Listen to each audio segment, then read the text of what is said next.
Hey everyone, and welcome to the Beyond Life and Fitness podcast. I'm Cheryl Patton. And I'm Meaghan Prince.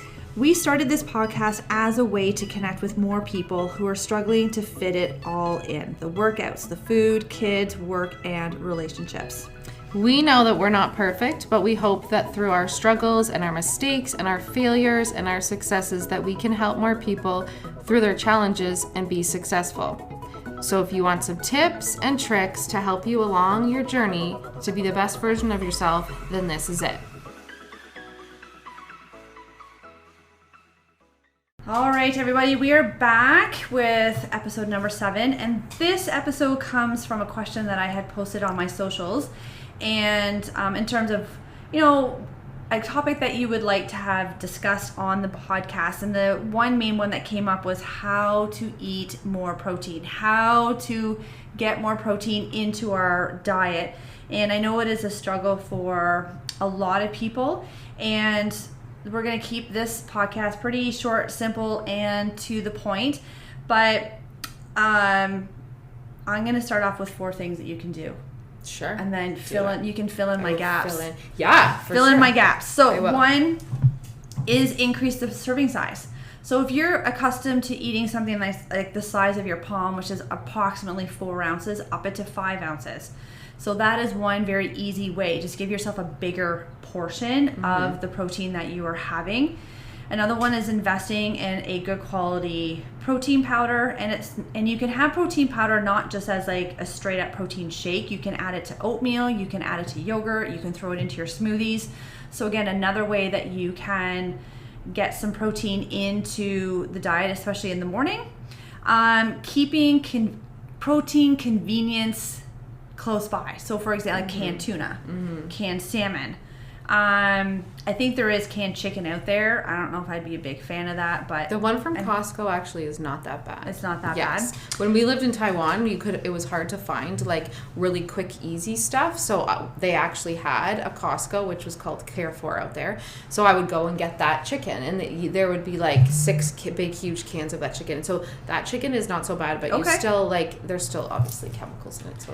Yes. Yeah. So again, if you have like those quick, like you can throw them onto salads. I know people that will eat it directly out of the can.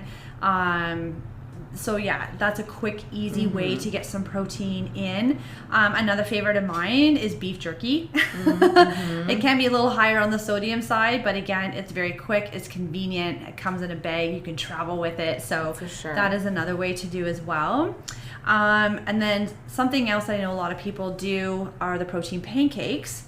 So I know from Costco you can buy like a protein pancake mix called Kodiak. And then another way to be able to kind of up the protein ante with those particular pancakes is to actually add protein powder to it. And then if you put, say, like a dollop of Greek yogurt on your pancakes, then you're just giving yourself even a little bit more, right? Which is great for the weekends. Any other suggestions on how to maybe get some more in? Yeah, so this has been like in the 6-week program we're running right now. Everybody's like, I can't hit my protein. And I'm like, okay. But my biggest thing is, up your servings, right? One of the girl was fasting in the morning, so I said and now she's eating in the morning again. She's eating a breakfast. So like sometimes maybe giving yourself another meal in the day, because some people only eat 3 times a day. Giving yourself those 2 little snacks to boost them up. The protein shake for sure is the best way to like just get 30 grams of like good protein in. Like hard-boiled eggs is a great one, and just eat the whites. But definitely when you're eating egg whites, you don't want to eat egg whites alone, because I actually learned, I don't know if we said this last time, but I actually learned that 40% of the protein is actually in the yolk. Yeah, so the eggs have a yolk for a reason. Yes, they do have. That's where you contain the fat and the cholesterol, which is actually good for you. Yeah, we do need cholesterol. We cannot be cholesterol-free people. Yeah. So I know when I make eggs, it's about a 2-to-1 ratio in terms of the egg whites to the yolk. Yeah. So egg whites. One that I loved when I was pregnant is you take out the yolks, you mash the yolks with avocado and hot sauce, and then I put it back in. So instead of using the mayonnaise, like a different vision of a deviled egg. So good. It was like my favorite thing. I would like be making them all the time when I was pregnant. It was like my favorite. But that was thing just ever. the yolk. So I'd use the yolk and I'd mash it with avocado, and then I would put them back into the egg whites. Oh, okay, got it. Yeah. Which was like amazing. Because you definitely want to. Straight egg whites by themselves don't have like a lot of nutritional value, so you want to have that fat with it.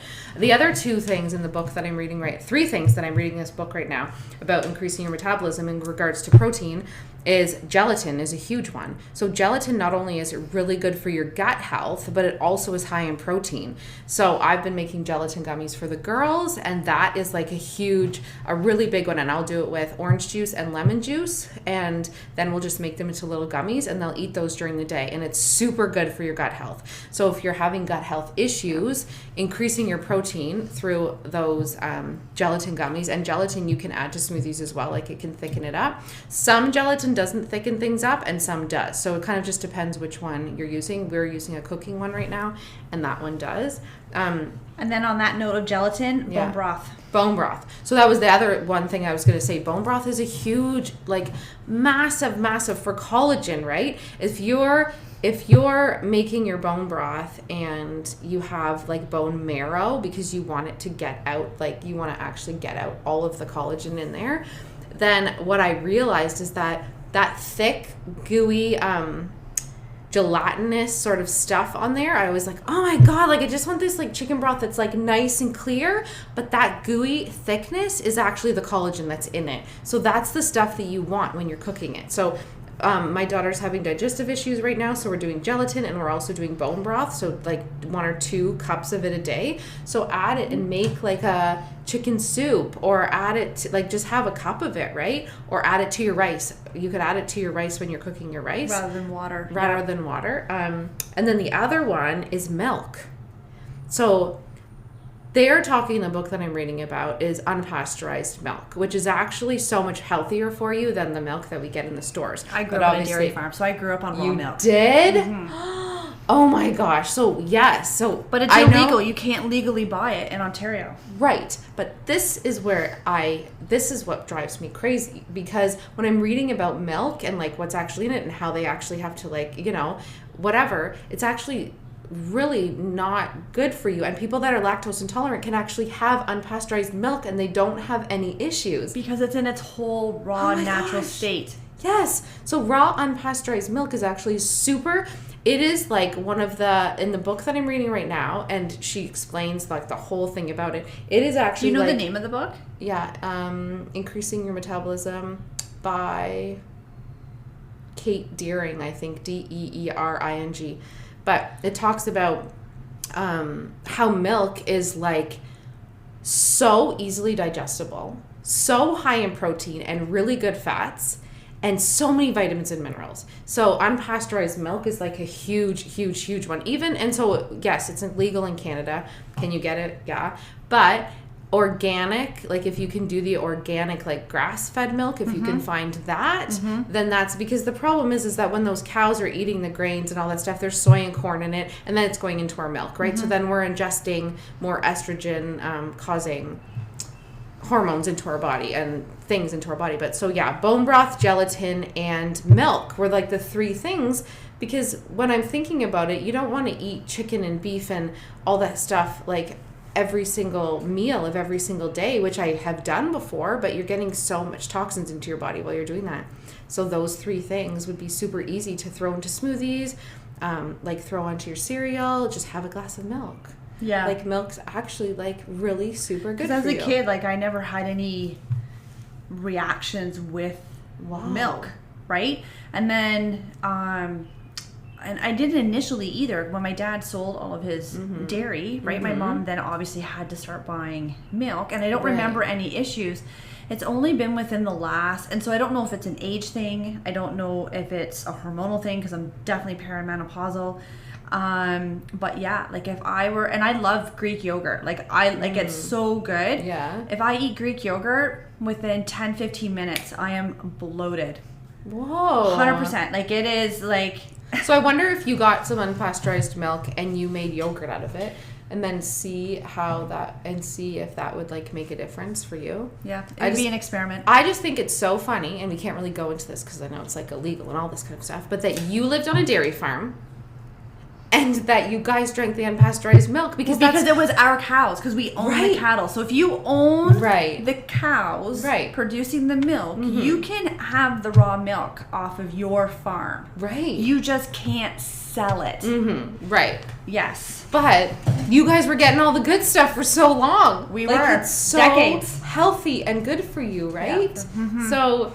Yeah. So those are just like my 3 things that I really found interesting in adding to your diet, because I always just had this list of proteins and that was it, right? Well, and that's very easy for people to think of, right? Chicken, beef, pork, fish, seafood, right? Like it's starting to kind of think a little bit outside that box, which is only going to help with your microbiome in your gut, because you're exposing it to different sources of protein, right? It's not the same thing over and over, which can, for some people, cause food sensitivities if it's the same thing for years, months, right? But like we need to, and some people are like, okay, so why do I need to be eating all this protein? How much protein really should I be having? So kind of the general rule is 0.8 to 1 gram of protein per body weight. And if you find that is a little bit too much, and you have a bit of a goal weight in mind, then you could gear that 0.8 to 1 gram of protein to whatever your goal or ideal body weight is. Which will then be a little bit less, right? So you can kind of gear it that way. But we need protein because it's a part of every cell in our body. Like it's like it's in our hair, our nails. We need it to build and repair our tissues. It's a building block for our bones, our muscles, cartilage, skin, blood cells. So we have to have protein. We cannot not have it. And as a bonus side effect, right, when you eat higher levels of protein, or what you should be eating for your body weight, it will help decrease your hunger, because protein takes a lot of effort to break down. Right? Versus carbohydrates, where they break down very quickly and your body's like, okay, what's next? Right? Protein doesn't have that. And fat is the same way, right? It takes a long time for the body to break it down into a usable form. And if you're looking to either decrease body weight, or if you're looking to get stronger, maybe put on a little bit of muscle mass, your body needs that protein to help build and repair your muscles as you're doing your training, right? But it can also be, again, if you're hitting those protein levels for where you're at, it's going to help you maintain your current body weight as well, and then kind of help eliminate some of those fluctuations that people have, right, with their winter weight. And now we got to get down to our summer weight, right? If we can keep it more static throughout the whole year, it's better for your mentally, physically. Perfect. I think that's awesome. I think that's some good tips on how to So eat your protein. Eat your protein, my friends. All right, till next time. Thanks everybody for listening today, and we truly appreciate you. And let us know what your biggest takeaway was today, and if you have any questions you want answered on the podcast. Don't forget to rate, review, and subscribe to this podcast to automatically receive your episodes and to help us reach more listeners. We would love to connect with you on our socials, either Facebook or Instagram, with links in the show notes. Till next time, keep taking those small steps towards your best life.